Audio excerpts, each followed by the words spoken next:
So we are at Spaceport America. We're the payload judges, and we're here to judge Team 91, Clark College from Vancouver.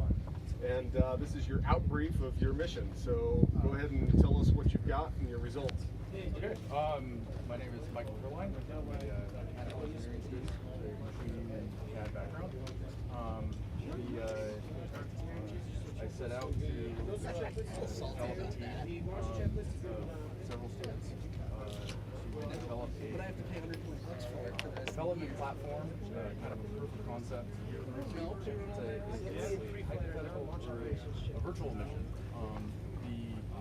The goal is to develop something that could be an orbital platform that would deorbit either known or some kind of space debris or satellites that have lost. So for folks who don't know what you're holding in your hand, describe what that is. I'll take liability, boys. It's accurate to the tolerance, dimensional tolerance standards of 10 by 10 by 30 centimeters. I machined the entire case myself. It's well within the tolerances of dimensional standards. It's a full functional USAT. Minimum weight is 4 kilograms. It does several different operations. It is very tightly packed. Your solar panels, you've got 4 that deploy? Yes, so these are 4 solar panels on string hinges that will leave about half a millimeter of clearance between the top rail and the bottom rail block, so that this slides nice and easy into the payload enclosure that we have. And then when this deploys, then the 4 spring hinges will deploy. They were, if gravity was not weighing them down, then you can see that it's side position. But they're getting a little saggy right now. But so the solar panels provide about 27 volts. There are 2. There's a orientation control attitude adjustment system that is comprised of 3 reactors. That is that uses encoded DC motors, as well as up in the top bulk plate here, there are 4 solar sensors, and the student who developed the control algorithm uses these 4 photocells and solar trackers to maximize solar efficiency. So the fact that you've got solar trackers on there, you've got reaction wheels, this is nearly ready to fly in space. So you did a terrestrial test. Tell us about your data and what you've been able to learn from that.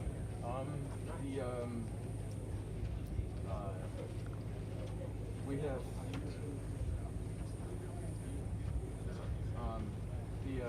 we had many testing in the prototype stage, and the sun trackers worked well, and found some bugs in the code. Yep. And we provide all the code that we used, we also, in order to meet the minimum mass requirements for the competition, it's 3 kilograms of functional payload, and so it's very difficult to come up with that much amount of mass that's functional. Exactly right. There have been ideas of machining the case out of steel. I've never heard of a satellite machined out of steel, so that doesn't sit well. So what kind of sensors do you have on board? So we have a Adafruit 055, which is a 9-degree freedom IMU, inertial measurement unit. That will provide 3D flight trajectory drawing ordered up to the satellite itself. So is that your EBCS attitude control system?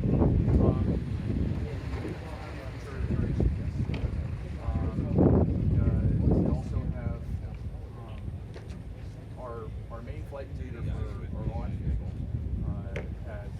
is a altimeter telemetry. It adds in GPS data down to RF, and so we wanted to include redundant backup GPS so that we could always unlock. We also have a high accuracy temperature sensor inside the vehicle, and a module that's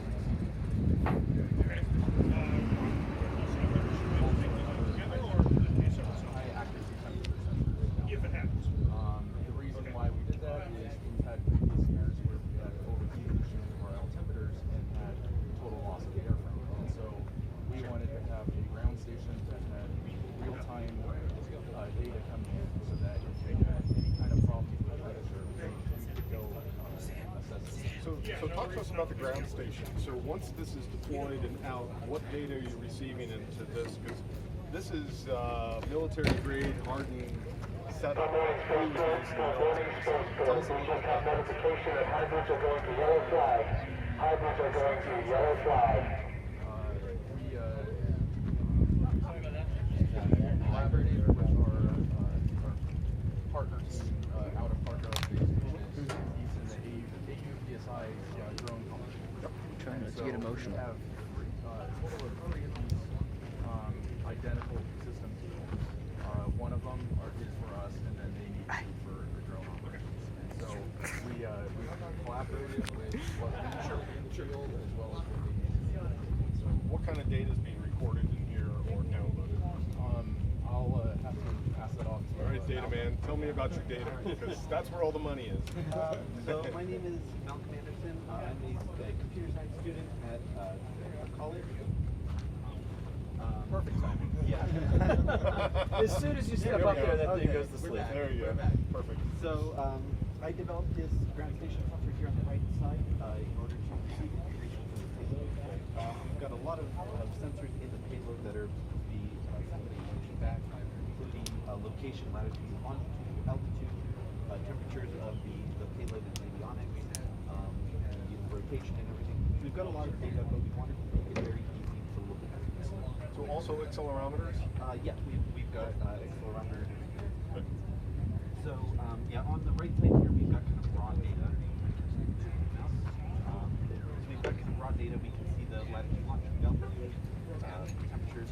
We've also got temperatures for each of the components. So that got the payload avionics. That's transmitting right now. Attention please, attention please. We also have a view here. You may proceed to the solid flags. You may proceed to the solid flags. Of the CubeSat, but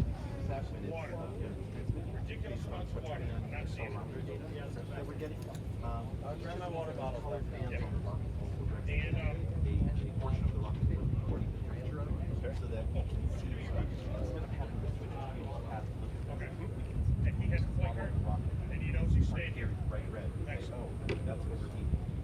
It's like purple. Perhaps. I never played it. I've heard That's it's very awesome, popular. though. Yeah. Yeah, so like if it's bright green, that would mean you're in a really good mood. Strap on, yeah. We've also got this map here. We collaborated with a company called MapWorks to bring these offline maps here so that the latitude and longitude when they send correctly, they will rocket position itself on the map where the latitude and longitude are. Kind of rough So kind of an accurate review. yeah, pretty accurate. We can see kind of the environment around us, and if the rocket is currently like directly over the ground station, it doesn't talk about leaving it. But if it wasn't, there would be an icon for the ground station. We also have an overhead here, so that we can see from the ground station icon where the rocket is. Figure that out. So if your CubeSat was to deploy and separate from the rocket, you're going to be able to track them both, and would that appear on here? I think this would be but we would have Gotcha. yeah, we would have Have the data, so yeah, definitely.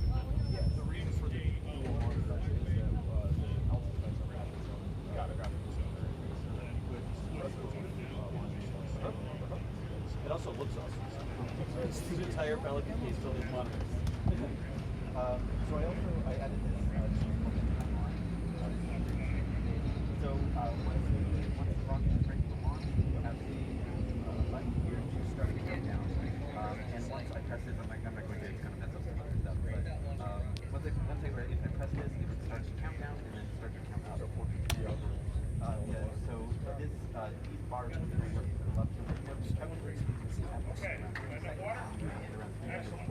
Teresa knows. Teresa knows. Roughly where the rock is.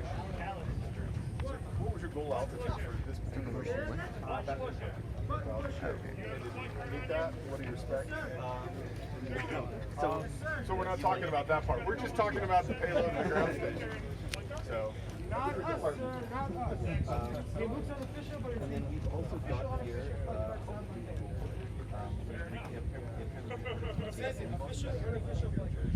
Okay, you guys ready to go? Okay, that's all those seats. It is going to bounce. You don't want to sit on that thing. You're going to be going off. You're fine.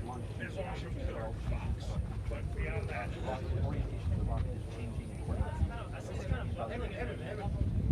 back here if you want. So what's approximate sampling rates on this? So once it goes up, So the best was about seconds to like 3/4 of a second. Otherwise, the stuff is like however, when we're half a second would start. However, when we Ready? back, Yes, sir. All right. Oh yeah, yo, Eric, check in the second you get there.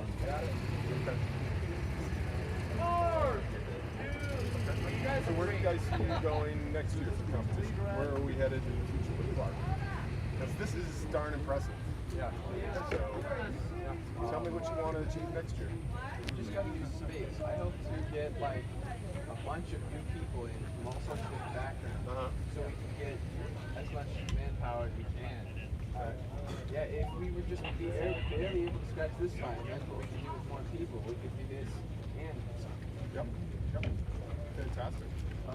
And I suppose I do have one other little thing to show off related to this. Is that okay? We like that. All right. So in addition to this program, I also one of the things we talked about was how important it is to go out and cover the rock, and that I've heard it oftentimes very early in the process. Bye guys. Big idea of where we go out and do it. So I had actually sort of before I joined the partner, but I've been working on this program to identify landmarks to the augmented reality. So this all this doesn't use augmented reality. I modified my program. And so what it does is it uses a phone's GPS and along with some. Hey Robert, thank you again. You can just hand walk through the desert Yeah, so and map yourself right out. I can simply, if I go here, I've got the ground, the concrete ground station coordinates. So I can type in the latitude is about 32.955. The longitude is negative 106.939. So say confirm, and it will say that those coordinates on my phone are about that way 1.465. So you guys should probably show this to the recovery team folks because they would love to use this application for basically all of the safety here in the spaceport. So that's very cool. Congratulations. You guys have any questions for anybody in this crowd? Well, we were going to right now. It looks like code's running. Yeah, so it sounds to me like the GPS might. Yeah, there was actually one more interesting when I was It's hypothetical, yeah. the way What would be the hypothetical? well, it's going up in development It's going up into space. It's It theoretical. has like 5 orbits, in order to 4 kilogram. It's supposed to just deorbit space, I had to start so it wouldn't be a lot. for that 1 kilogram. So right now it's And so so you're gonna have to change. there's an onboard nitrogen gas thrust system. Yeah, because we looked at how much it would cost to And actually make that sure we allowed inside everything, and it would cost about $20,000. What happens if you're going to be So you have a full gas tank in the center of that? action? Is that what that is? Okay. It has a Yep. and then Actually, do have propellants. yeah, we have propellants. and so and there's a series of small solenoid valves, including the one that would be the deorbiter.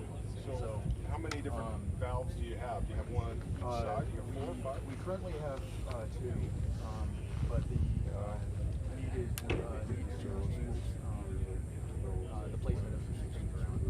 So have you tested that system in a free drop sort of environment in the lab? No, we don't really have the space. That's impressive. That's, you know, we've seen a couple teams do full gas stabilization and rotation. So quite well. That's definitely one thing we're gonna The hard part is the orientation and figuring out what the orientation is to allow your full gas to fire at the appropriate times, angles, and all that. So that's a hard problem. Oh yeah. And so concerning with high stars, the tank is almost full right now, and in order to find a space, because this is a very tightly packed the nitrogen cartridge is actually full of carbide shell shots. While they're filled with the rest of the and that's our one. So you got one more program to work with next year. Yeah. What they did is exactly. Yeah, and as well as the in order to stay the ordinance architect Pierce has developed object recognition platform that so it takes a hit. CubeSat is orbiting. It's all day long. And then as things degrade, so this is our and this is and this is Attention, source code, we're approximately 15 minutes away from hybrid launch. We're approximately 15 minutes away from hybrid launch. In the commercial world as well as the military world, so that's impressive, and that's something that we talked about with some other teams this week about hard problems that need to be solved, and if you can work on that, that will be quite impressive. yeah, and actually Pierce that's why have a that's why demonstration. So I think we're gonna need to cut off. It sounds like we're going to hybrid here shortly. So Yeah, we're a community college. we have time for just one more. I do. I can run out there Let's and go get the for it. Let's go for it. I want to hear the RPO. Yeah. work. And there's a bunch of questions that's in cool Twitch that- chat as yeah. well, so if you're ready for some of those, we can ask some too. Well, this will give you for future ones, you can probably ask One or two? So when you said it was a Tetris design to fit all that gear in there, did you hum the Tetris song while you built the gear? No, because the camera gear, I have to fit all this camera gear into a case, and I'm like, yeah? Yes. There you go. Is it booted? Yes. That was a short question. So this is a hypothetical, well, it's an object detection model, so use a machine learning model to, Can you rotate that for me, some? yes, and it's not very bright to me, so I apologize for so there you are, and as you can see, this is our old payload, and using these lighting conditions, which it wasn't really accustomed to, it does a fair job detecting this old payload. You can see throughout the bounding box around it, and this number above it is the certainty of the model, this machine learning model, that the object that it's bounding is the object that we're looking for. So I used a Google released machine learning API called TensorFlow, and they have like an object detection subset of that that you can use to train what are called models that are designed. You feed them a bunch of data, annotated data, like images of this thing, and you tell them where it is in each image, and it'll analyze the data set and look for patterns, recognize patterns between them, and extrapolate so that you can feed it completely new images like these, and it will recognize it in these images. So with this, you can see it's not a perfect model. Sometimes it doesn't detect the payload when it's supposed to, or it detects incorrectly. It'll falsely identify other things. But with this kind of stuff, really, the sky is the limit, because the only thing that holds these sort of models back is computational power, time, and amount of data. The more data you have, the longer you let it train, and the faster the computers get, the better it'll be. So for now, we have a pretty simple demo, but in the future, if we could build a better model that would detect better and be a lot faster, as you can see the frame rate's not very good, we could deploy this in an actual use case and have real orientation and tracking and deorbiting in the future. That's pretty impressive. You guys are on the cutting edge, because that's something that we're working on right now with the government. So we're not going to talk about all that. That's impressive work. Thank you. Do y'all want to do some more questions? Are you good with your time? I'm great. All right. We're all here. So I'm going to clarify something for chat right quick. This is a CubeSat. This isn't a payload that's you would send up in your rocket. It doesn't have a parachute on it or anything, right? No. This is a CubeSat that's designed to actually go to orbit. Yes. Yes. Okay. So just to clarify that with everybody, everybody loves your briefcase battle station, and it's more like a suitcase battle station. Checked it on the airplane. You did it? They like you checked that on the airplane? Yeah. Did they like Easy setup. Really? Very easy setup. Yeah. It's just I bet you there's a bunch of wiring and stuff underneath it, right? Yeah, Yeah. It's just cool that you have the monitors built in. You just shut the whole thing and you're good to go. Somebody said they can't come up with any good questions because what do you ask a bunch of geniuses? So you've got that going for you. Somebody, I think these are the battery types you used, 18650s. Are those the batteries, or do you know what type of batteries those Yeah, are? they're Panasonic NCR 18650s. They're very reliable lithium-ion cell. Actually, the Tesla Model S uses them. Okay. They're very stable. They have very high capacity. Yep. And they provide power to our system. Cool. They said, did you choose them because of the weight? Is it like a charge to weight thing, or is it just reliability? Or It's reliability. Okay. We've been using them for a long time, so we know they work. you trust them? Exactly. Yeah, excellent. And then could you show us the cold gas system a little bit better? Just you just point it at me so I can see it, and then don't move it much. Yeah, it's gonna be hard to see it back in there, but Yeah. so the regulator is this section. Okay. And that just shows the pressure that's in there right now? Yeah, tungsten carbide. Gotcha. And the tank, if you send it to the bottom, can we see the tank up the bottom there? Is that the tank? Yeah. All right, let me see if I can get that. There you go. So how big is the tank? How much volume? What does it hold? Do you know? That's an 18 gram nitrogen cartridge. It's 2,700 psi nitrogen. And so we didn't. That's absolute tank pressure. And then the gauge that we have, the regulator, will reduce that down to 5 to 10 gauge. Right. You can tell how big weight too. Yeah, I just did. Yeah. So yeah, it's another faculty member donated some end mills to our program, and they're diamond coated tungsten carbide, and they that was the heaviest objects that we could get our hands on. Yeah. So you put those in there just to increase the mass of the pay, or what is? Yeah, and so we designed this to be as low mass as possible. Okay. And that's, from my understanding, design a satellite, you want to maximize the payload that you can carry. We're not like tossing a bunch of extra bolts and nuts in there just to make it heavy, right? The frame itself is designed to be structural as well as low mass as possible. Gotcha.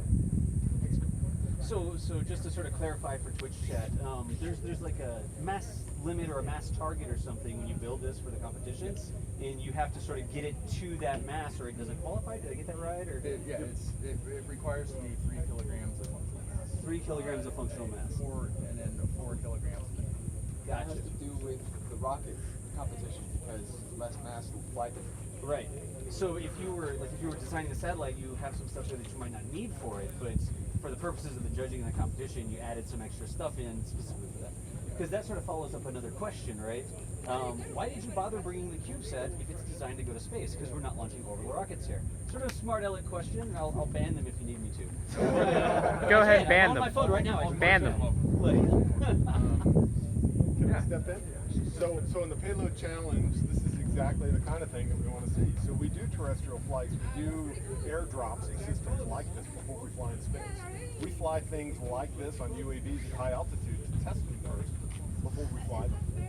So this is a perfect example of the kind of payload for the Space Dynamics Lab payload challenge that we're looking for. And some teams do actually put these on a parachute. And you know, you surely don't want to fly something that they put this much time in and put it on a parachute and drop it down. But that's a test. That's a test and evaluation of it. So that's kind of why. And so, yeah, it's pretty impressive. And there's all sorts of stuff like before you put it on a full rocket, you need to make sure that it can withstand the acceleration and the forces that it reaches, and you don't necessarily need to go all the way to space for those initial sorts of tests. That's right. There's multiple steps to do the space hardening of something like this. And you know, they're 5 steps down the path of 10 steps, and that's, you know, And other than the components that we purchased, everything is made in-house. It's the entire case and structure is machined by myself in the machine shop at Clark. All of the mounts for the motors and the different control boards are all SLA printed on our Formlabs Form 2 printer. And so this is the prototype. This has a lot of hours into it, but I have all of the toolpath CNC files in order to machine the very, very accurate parts out again. It's actually 20 microns off from 10 centimeters. Wow. Both directions. And so we could very easily duplicate this over and over again. So there's another question about, and I can keep asking questions all day. I wasn't going to tell y'all there's like 300 people watching this right now. So there's lots of people asking questions. Can you demonstrate the solar panel deployment again, so we can get that sort of up close? So we actually in a future development, we wanted to develop hinges or closures for it. Right. But as of right now, it's in this state where as it slides into the payload bay, the payload sleeve will hold the panel shut. And technically, if you're deploying it off of a launcher, all you need to have is the panels to open once. Right. And so Straight up spring loaded? yes, they're actually torsion springs.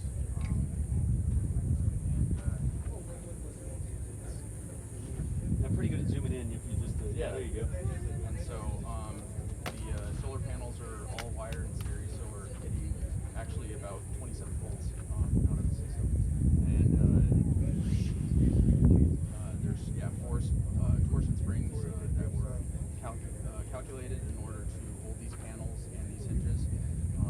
And the reason why they're sagging down a little bit is gravity. Gravity down a little bit, and so we designed it so that it would floor out and in its intended destination.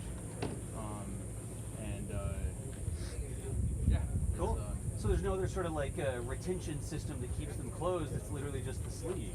Well, it's the spring itself. The spring itself? In its Deployed by its design, it's Gotcha. 180 degrees twist. So, Gotcha. in their relaxed state, they're in this position. And then when they're closed down, there's not like a clamp or anything on the CubeSat that holds them. Is it just the sleeve? We wanted to develop some kind of a servo control that would automatically flip them out with Right. our ground station. But it's you have to pick your priorities. Sure. And it's That's that next would year. be next year. That's the best thing because every year there's like, oh, we can do this, we can do this. Yeah. I think for a lot of the university students, you run out of time. You have to find a job and graduate, right? So that's really cool. You said there were reaction wheels on it? Yeah. So one of the students developed the orientation wheels. It's in this current state, it's would track the position of the sun. The wheels aren't very big Right. because we're not testing down here. And I set out to machine aluminum once with SLA printed hubs, but with time management, with time deadlines, there were much more Sure. important objectives. And so the wheels are actually SLA printed, and we have 3 encoded DC brushed motors, and those are powered by or controlled by make clock, a high-powered encoder motor drivers. Cool. And that's also all Arduino controlled. All on board. Yes. Yeah. all on board. So for people who are in Twitch chat and don't know what a reaction wheel is, if you're sitting in an office chair right now that swivels, stick your elbows out to the side and like do the twist, like move your elbows back and forth. And what you're doing is you're trying to create like a rotational force by moving one mass in one direction and your body goes in the other direction, right? So you can actually be a reaction wheel sitting in your spinny office chair just by putting your elbows out and like moving them back and forth. And it's the same concept here. You spin up the wheel in one direction, and that's going to exert an opposite force on the satellite, moving it in the other direction. You put a couple of reaction wheels in there, aligned on different axes, and you can give 3, right? Yes. So you can orient it in 3 different axes, use the reaction wheels by speeding them up or slowing them down. And the difficult thing when you actually do get to space is to how to slow the wheels down without changing your position. And so the future iterations, we could explore different ideas, and that's one of the reasons why we had a cold gas thruster system where we could use some kind of thrust in order to slow the wheels down to a stop. So it's the same sort of thing that the huge International Space Station does. They have the big control moment gyros on board, and they have to desaturate them, spin them down sometimes, and they use thrusters to maintain position while they take the energy out. That's awesome. So, a lot of people say you should give a shout out to your teachers. Are they here? Are there teachers around? He's hiding. He's hiding. Come on here, Professor. We wouldn't be at this competition without Keith Stansbury. And he's the one who really got us into. You can't duck away from the camera. So this is our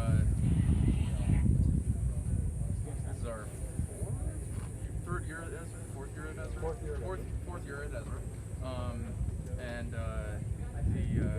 And before that we did the NASA Suit launch competitions. Yep.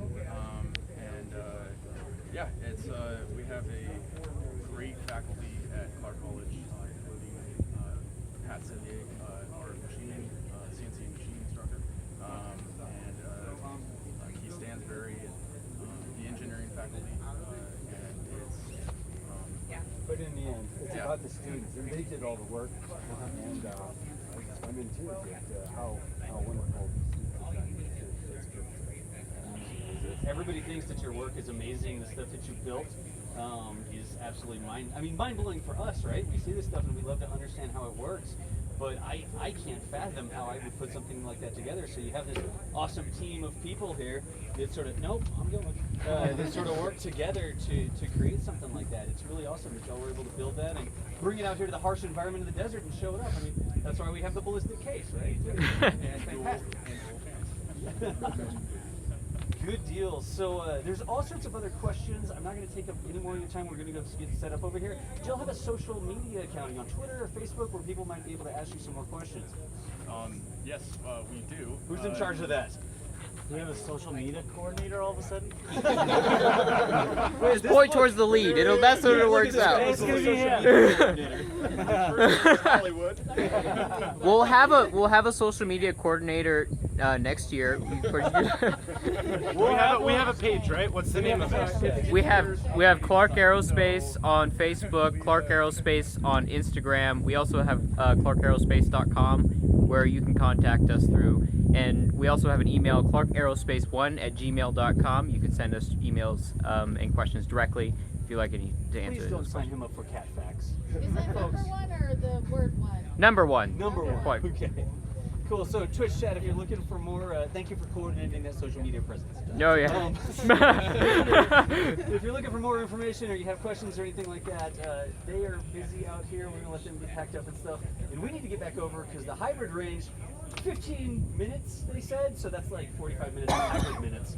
We're gonna go get set up to see if we can get some hybrid launch. Y'all, thank you so much. Thank you. Everybody's so impressed with your work. This is really awesome. Twitch chat, y'all know what to do. We'll cut them loose, show them some love, and when we come back, we will be back out on the range waiting for the hybrids to go, chat. So thank y'all so much. And then we awkwardly count